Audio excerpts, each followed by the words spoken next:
janji-Mu Tuhan. Lewat gunung yang tinggi, dalam lembah yang curam, tak pernah ku ragukan kasih-Mu Tuhan. Kau berfirman dan sembuhkanku, Kau bersabda dan selamatkanku. Tiada yang mustahil bagimu, Yesus, ku percaya padamu.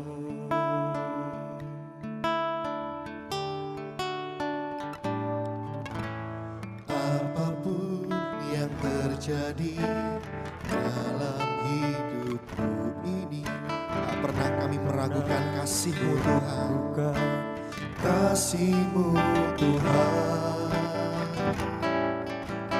Lewat gunung yang tinggi, dalam lembah yang curam, tak pernah ku ragukan janji-Mu Tuhan.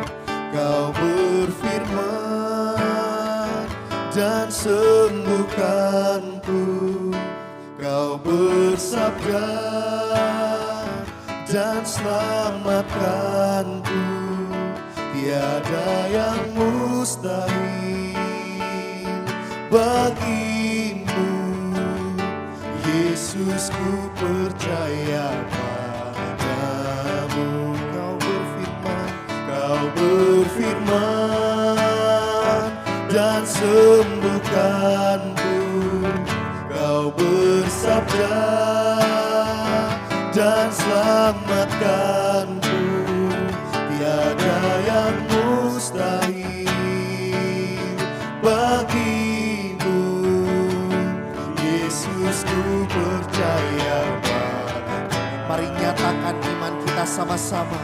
Kau berfirman dan sembuhkanku, Kau yang sembuhkanku dan selamatkanku. Tiada yang mustahil bagimu, Yesus, ku percaya padamu. Yesus, ku percaya, Yesus, ku percaya padamu. Yesus, ku percaya padamu. Firman-Mu Tuhan yang kami pegang, janji-Mu Tuhan. Kau yang berjanji, Kau yang pasti tepati.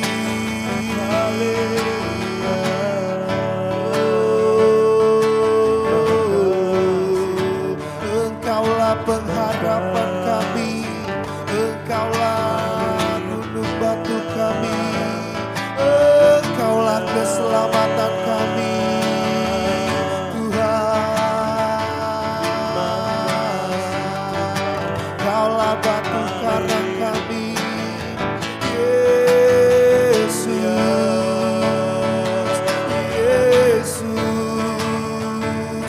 maka kasih pandang Engkau, Yesus.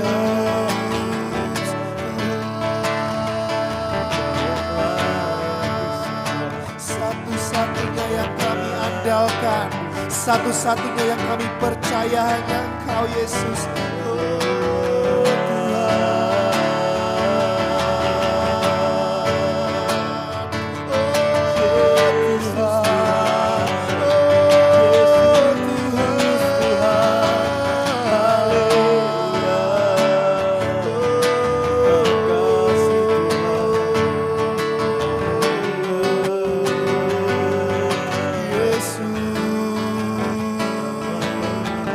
Haleluya.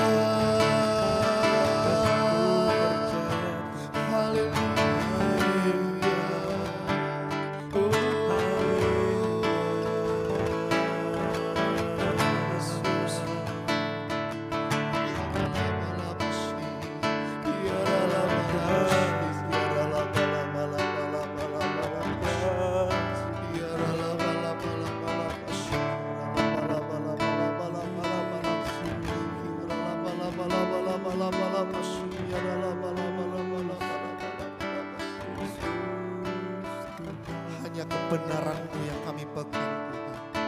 Hanya firman-Mu yang kami pegang Yesus. Itu yang menguatkan kehidupan kami. Bahwa janji-Mu ya dan amin. Amin. Terima kasih. Janji-Mu pasti digenapi dalam hidup kami. Amin. Amin. Saat ini Tuhan, apapun yang kami perlukan, apapun jalan keluar yang kami butuhkan saat ini, kami percaya Engkau sudah menyediakannya bagi kami, Yesus. Terima kasih Tuhan. Ku percaya janji-Mu ajaib, terukir dalam kehidupanku. Ku berserah di dalam kekuatan-Mu.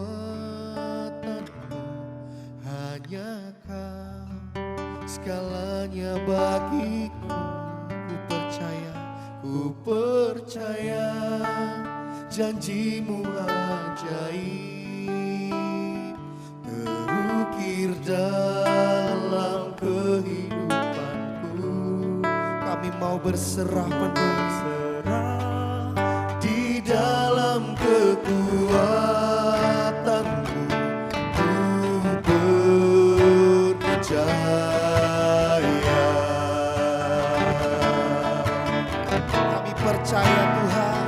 Ku percaya janji-Mu ajaib, terukir dalam kehidupanku. Ku berserah di dalam kekuatan-Mu.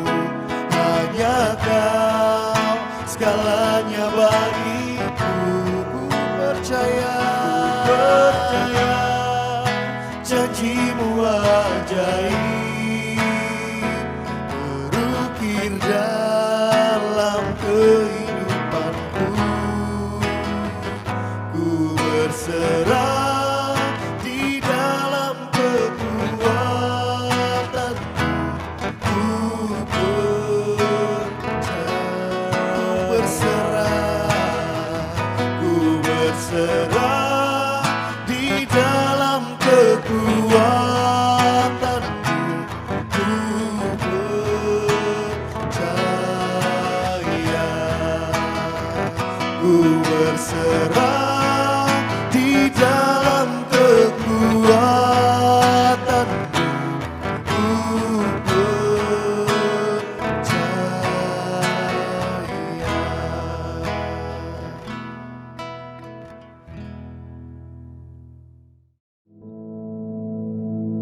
Our Father, which art in heaven, hallowed be thy name. Thy kingdom come, thy will be done in earth as it is in heaven. Give us this day our daily bread, and forgive us our debts, as we forgive our debtors. And lead us not into temptation, but deliver us from evil. For thine is the kingdom, and the power, and the glory, forever. Amen.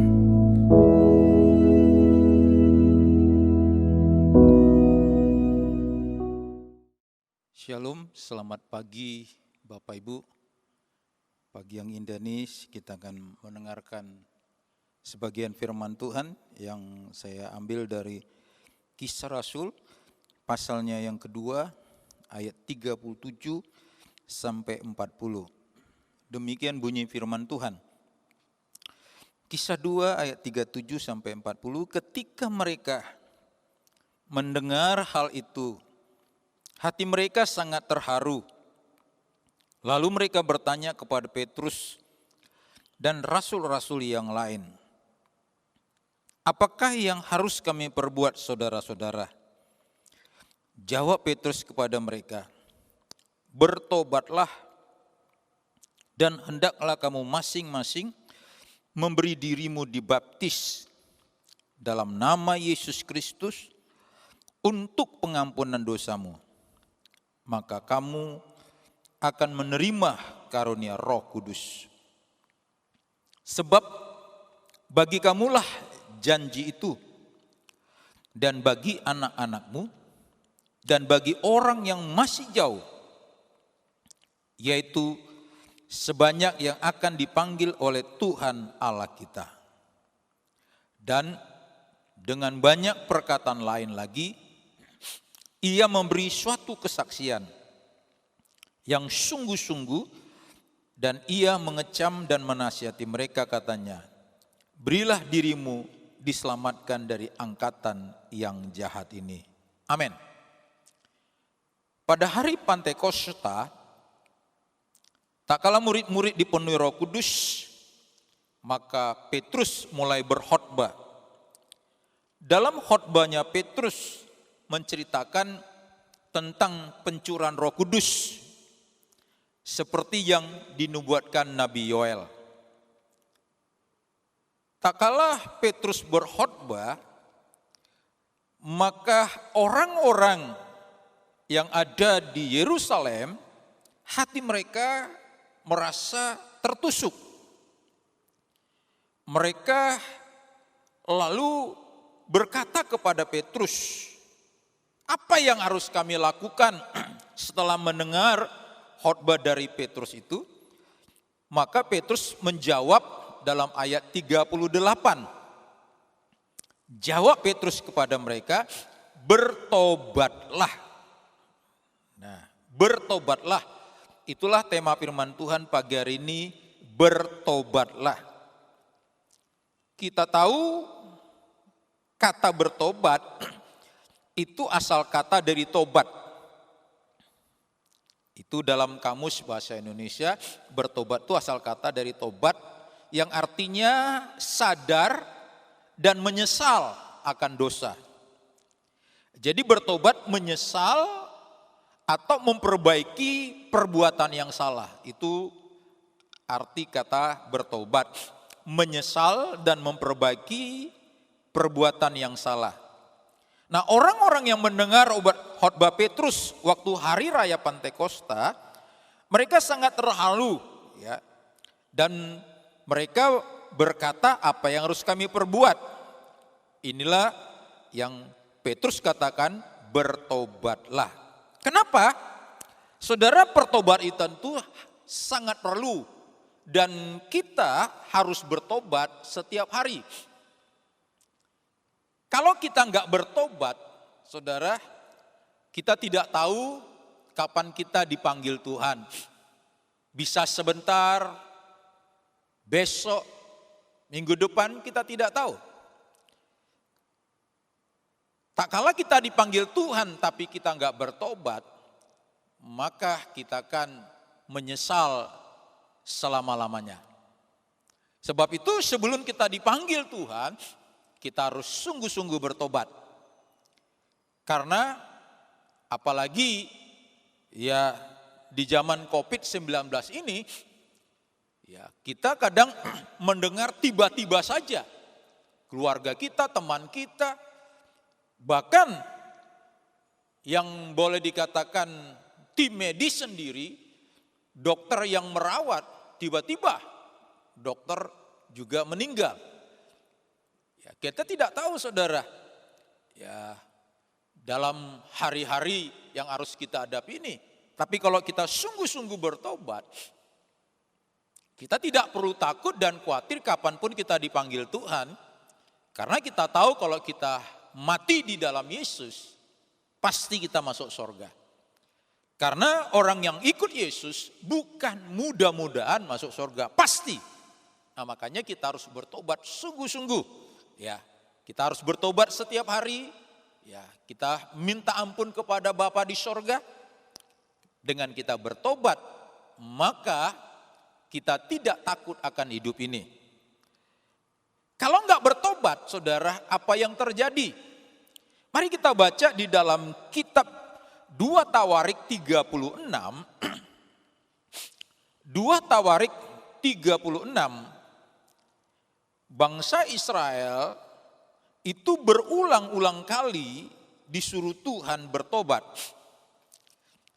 2 Tawarik 36 ayat 15 dan ayat 16. Ya. 2 Tawarik 36 ayat 15 dan 16 berkata demikian. Namun Tuhan Allah, nenek moyang mereka berulang-ulang, dikatakan di sana berulang-ulang mengirim pesan melalui utusan-utusannya atau para nabi-nabinya di zaman itu, karena ia sayang kepada umatnya dan tempat kediamannya. Jadi Bapa di sorga sangat sayang kepada bangsa Israel karena bangsa Israel adalah umat pilihannya. Nah, bangsa Israel itu berulang-ulang buat dosa. Ditolong Tuhan, ya selamat, bikin lagi. Ya, nanti setelah menderita berteriak lagi, Tuhan tolong diampuni. Setelah diampuni, bikin lagi, berulang-ulang. Ayat 16-nya berkata, ya, dikatakan dalam ayat 16, tetapi mereka menolak. Ya, boleh dikatakan mereka itu, saudara, mengolok-olok. Ya, dengan kata lain menolak atau mengolok ya utusan Tuhan. Ya, jadi mereka sudah menolak, mereka mengolok-olok, sudah ditegur berulang kali, mereka ya mengolok-olok utusan Tuhan dan menghina segala firman Tuhan. Apa itu? Dia bilang, ya mereka bayangkan sudah mengolok-olok, saudara, menghina dan mengejek lagi. Wah, luar biasa. Itu sudah, bayangkan kalau kita saja diolok-olok, diejek, saudara, dihina, kita manusia saja pasti marah, apalagi Bapa di sorga. Ya mereka mengolok-olok, menghina, mengejek nabi-nabinya. Ya, bayangkan, oleh sebab itu murka Tuhan sangat, ya dikatakan murka Tuhan bangkit terhadap umatnya, terhadap bangsa Israel, sehingga tidak mungkin lagi pemulihan. Artinya kalau kita nggak mau bertobat, tidak akan mungkin terjadi pemulihan. Pertobatan itu membawa pemulihan. Ya, pemulihan rumah tangga, pemulihan ekonomi atau keuangan, pemulihan keluarga, pemulihan kesehatan. Jadi tanpa pertobatan tidak mungkin terjadi pemulihan. Apalagi kalau nggak benar-benar bertobat, mungkin saudara, ya neraka yang kekal akan dia alami.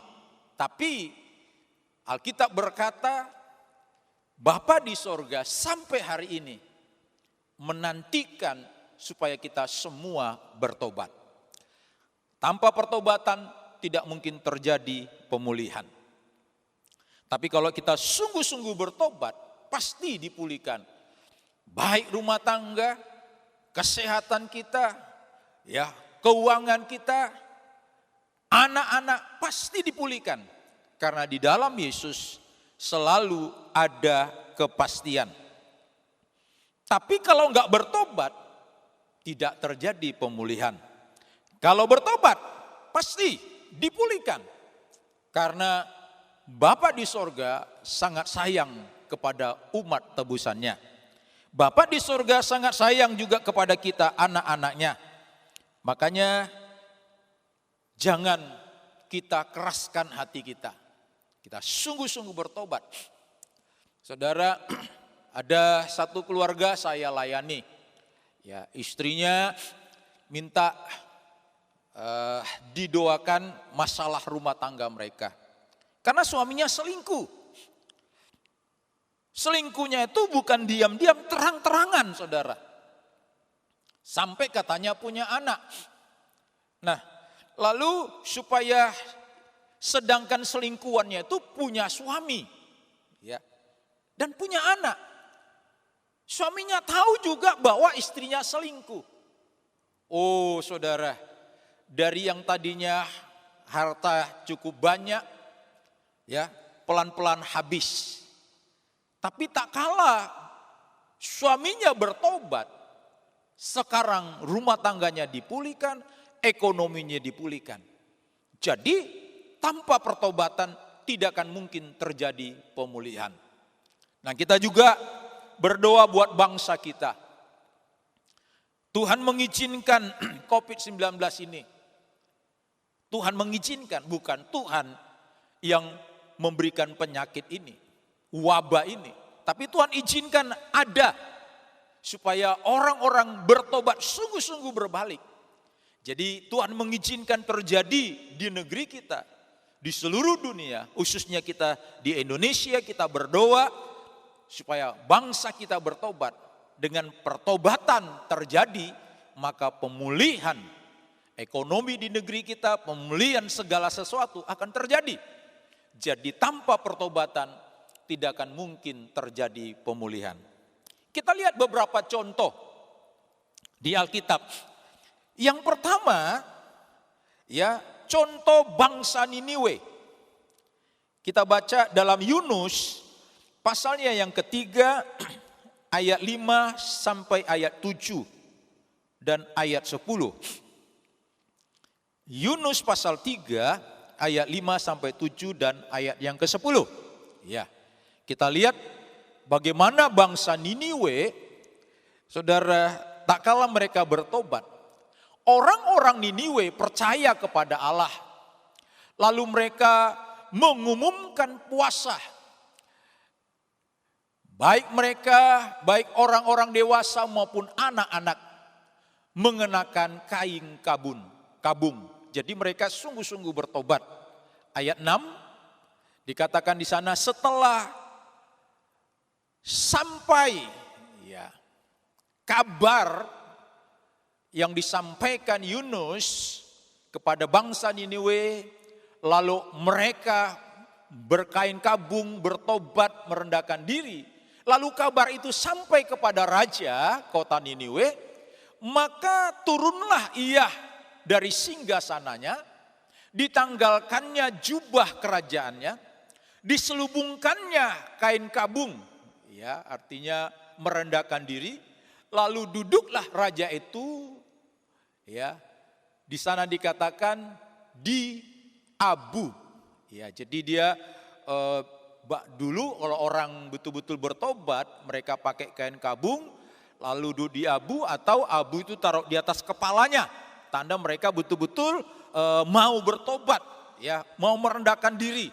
Lalu ayat 7 berkata, ya lalu atas ya perintah raja dan para pembesarnya, orang-orang ya menyampaikan maklumat dari raja yang mengatakan bahwa ya bangsa Niniwe atau orang-orang yang tinggal di Niniwe dikatakan baik manusia, ternak-ternaknya, ya lembunya, sapinya, semua kambing domba, atau dengan kata lain binatang-binatang piaraan mereka, saudara, diperintahkan puasa, saudara. Wah, bayangkan dari manusia sampai binatang piaraan itu puasa, saudara. Ya, mereka merendahkan diri. Karena apa? Karena Yunus berkhotbah dikatakan dalam tempo 40 hari ini, kalau bangsa Niniwe gak bertobat akan ada murka Tuhan. Wah, tak kala mereka mendengar itu, saudara, mereka sungguh-sungguh bertobat, merendahkan diri. Tak kala raja mendengar berita itu juga, raja merendahkan diri, bahkan memberikan maklumat perintah supaya binatang ternak atau piaraan juga berpuasa. Saudara, apa yang terjadi? Ayatnya yang ke-10 dikatakan, ketika Allah melihat perbuatan mereka, atau dengan kata lain ketika Bapa di sorga melihat bangsa Niniwe dari raja, rakyatnya dan binatang piaraan mereka sungguh-sungguh bertobat, ya, yakni bagaimana mereka berbalik dari tingkah lakunya yang jahat, ya. Karena kenapa Yunus tidak mau pergi ke Niniwe memberitakan kabar ini, karena orang Niniwe sangat jahat. Kalau kita baca di kitab lain, orang Niniwe ini, bangsa Niniwe kalau ketemu orang Yahudi itu sampai dikuliti, ya, disiksa begitu, menderita. Jadi mungkin salah satu keluarga dari Yunus ini ya disiksa oleh bangsa Niniwe. Makanya tak kala Tuhan mengutus Yunus, Yunus nggak mau. Biar aja orang Niniwe itu musnah binasa. Jadi dia dendam, saudara. Makanya dia lari ke Tarsus karena dia mau menghindari ya pesan Tuhan itu. Tetapi Tuhan tetap memilih Yunus. Bisa saja orang lain, saudara, dipilih Tuhan, tapi tetap karena pilihan kepada Yunus, akhirnya Yunus pun pergi, saudara.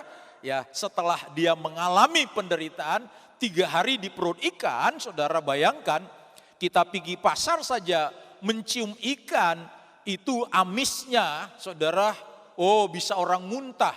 Ya, apalagi ikan kalau sudah 1-2 hari baunya bukan main. Itu baru luarnya. Bagaimana kalau di perut ikan? Oh 3 hari itu siksa, saudara. Tapi tak kalah dia khotbahnya hanya disuruh bertobat. Bayangkan khotbahnya nggak panjang-panjang, hanya disuruh bertobat seperti Petrus berkata, bertobatlah. Seperti Yesus juga pernah berkhotbah dikatakan, bertobatlah kerajaan surga sudah dekat. Jadi kita lihat bahwa pertobatan itu mendatangkan pemulihan. Akhirnya bangsa Niniwe dipulihkan Tuhan, murka Tuhan tidak jadi turun karena terjadi pertobatan. Jadi saudara, tanpa pertobatan tidak mungkin terjadi pemulihan. Nah, Tuhan kasih kesempatan kepada kita pada hari-hari kita supaya bertobat ya dari segala dosa yang kita lakukan. Apakah dosa perzinahan, perselingkuhan, ya dosa saudara yaitu kesombongan, ya ketidakjujuran, saudara. Ya saya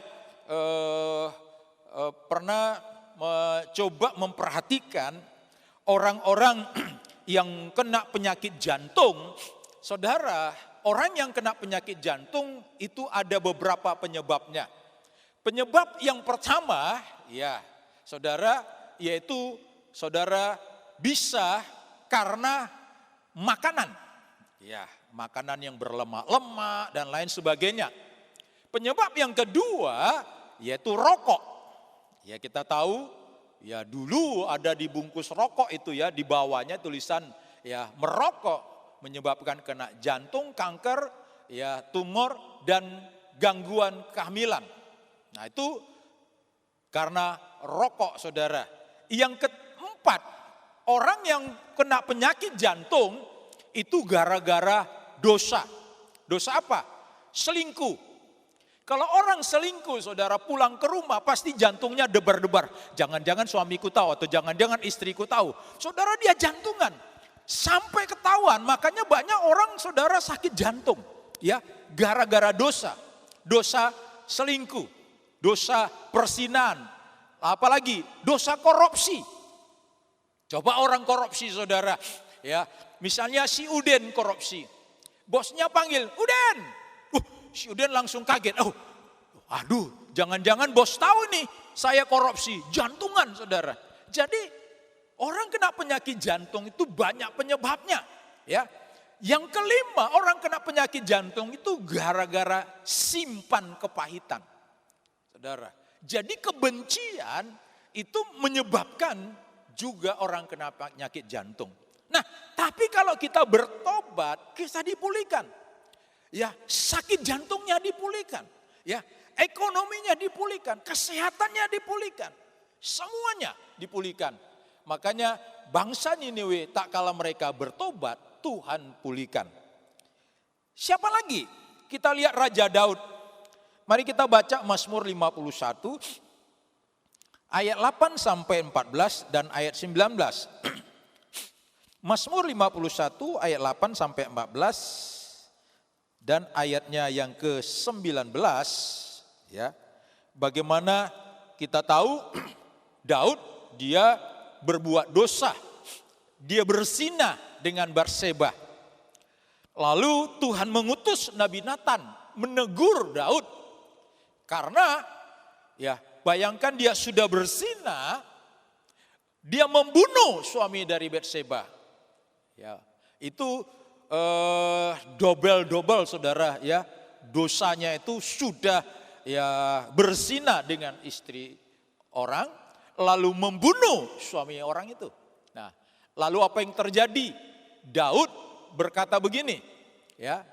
Dikatakan dari Mazmur 51 ayat 8, dikatakan, sesungguhnya engkau berkenan akan kebenaran dalam batin, dan dengan diam-diam engkau memberitahukan hikmat kepadaku. Ya. Lalu dikatakan ayatnya yang ke-9, ya. Bersihkanlah aku daripada dosaku dengan hisop, maka aku menjadi tahir, basuhlah aku, maka aku akan menjadi lebih putih dari salju. Ayatnya yang ke-10. Biarlah aku mendengar kegirangan dan sukacita, biarlah tulang-tulang yang kau remukkan bersorak-sorai kembali. Ayat 11. Sembunyikanlah wajahmu terhadap dosaku, hapuskanlah segala kesalahanku. Ayat 12. Jadikanlah hatiku tahir ya Allah, dan perbaharuilah batinku dengan roh yang teguh. Ayat 13. Janganlah membuang aku dari hadapanmu, dan janganlah ambil rohmu yang kudus daripadaku. Ayatnya yang ke-14. Dikatakan sana, bangkitkanlah kembali padaku kegirangan karena selamat yang daripadamu, dan lengkapilah aku dengan roh yang rela. Saudara, jadi kita lihat bagaimana Daud tak kala dia sudah jatuh dalam dosa, dia minta ampun sama Tuhan, ya, supaya roh yang Tuhan sudah berikan jangan diambil. Karena kalau sudah roh kudus diambil, roh Tuhan diambil, dari kita keluar menderita seperti Raja Saul. Tak kala dia diurapi jadi raja, tapi dia melanggar perintah Tuhan, melakukan dosa, tidak dengar-dengaran, roh Tuhan keluar dari Saul, dia menderita. Nah, Daud tahu, karena dia pengalaman Raja Saul. Tak kala Raja Saul berbuat dosa, saudara, dia enggak sungguh-sungguh bertobat, roh Tuhan diambil. Nah, Daud, saudara, dia tahu tanpa roh Tuhan, sama seperti kita zaman sekarang tanpa Roh Kudus, kita enggak bisa berbuat apa-apa. Makanya Daud berkata, jangan ambil rohmu ya Tuhan daripadaku. Ya, memang aku salah, aku berdosa, minta ampun Tuhan. Ya, ampuni akan kesalahanku. Lalu apa yang terjadi, kita lihat ayatnya yang ke-19, dikatakan ayat 19 dari Mazmur 51 tadi, korban sembelian kepada Allah ialah jiwa yang hancur, hati yang patah dan remuk, tidak akan kau pandang hina ya Allah. Jadi dikatakan di sana korban sembelian kepada Allah ialah hati yang hancur, hati yang patah, hati yang remuk. Saudara, artinya bertobat sungguh-sungguh, maka terjadi pemulihan. Akhirnya Daud pun dipulihkan Tuhan, diizinkan lagi memerintah. Kalau Daud tidak bertobat, mungkin sampai di situ saja ya dia memerintah. Tetapi tak kala dia bertobat, terjadi pemulihan dalam kerajaannya. Nah, saudara, siapapun kita, ya, selama Roh Kudus ada di dalam diri kita, Roh Kudus selalu mengingatkan kita, ya, akan perbuatan, karena Roh Kudus itu namanya Roh Kudus. Jadi dia tidak mau ya ada kecemaran, karena Alkitab berkata, tidakkah engkau tahu bahwa tubuhmu adalah baitnya Roh Tuhan, bait Roh Kudus. Jadi Roh Kudus ada di dalam hidup kita, di hati kita. Jadi kalau sampai ada dosa, Roh Kudus ya bisa meninggalkan kita. Tapi kalau kita mau bertobat, seperti kata-kata Daud, jangan ambil rohmu ya Tuhan. Selama Roh Kudus ada di dalam diri kita, mari Roh Kudus itu mengingatkan supaya kita sungguh-sungguh bertobat dari segala dosa. Niniwe, kejahatan yang merajalela. Daud karena persinaannya. Kita lihat lagi raja yang lain. Contoh yang ketiga, Raja Nebukadnezar. Kita baca Daniel 4 ayat 36 dan 37. Daniel pasalnya yang keempat ayat 36 dan 37. Ya. Bagaimana Raja Nebukadnezar, kita tahu bahwa dia seorang raja yang dikagumi, ya. Bayangkan raja ini membuat pesta saja, saudara, ya, yang begitu luar biasa karena dia raja yang berhasil, ya, dikagumi. Dan akhirnya raja ini pernah satu kali bermimpi, ya. Bagaimana mimpinya, dia bermimpi tapi tidak tahu. Dan akhirnya diartikan oleh Daniel, dan raja ini juga bermimpi lagi tentang pohon. Daniel sampaikan lagi, tetapi apa yang terjadi?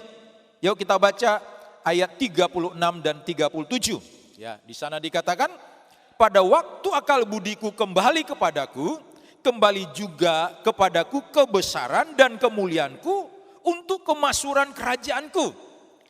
Para menteriku dan para pembesar menjemput aku lagi. Aku dikembalikan kepada kerajaanku, bahkan kemuliaan yang lebih besar dari dahulu diberikan kepadaku.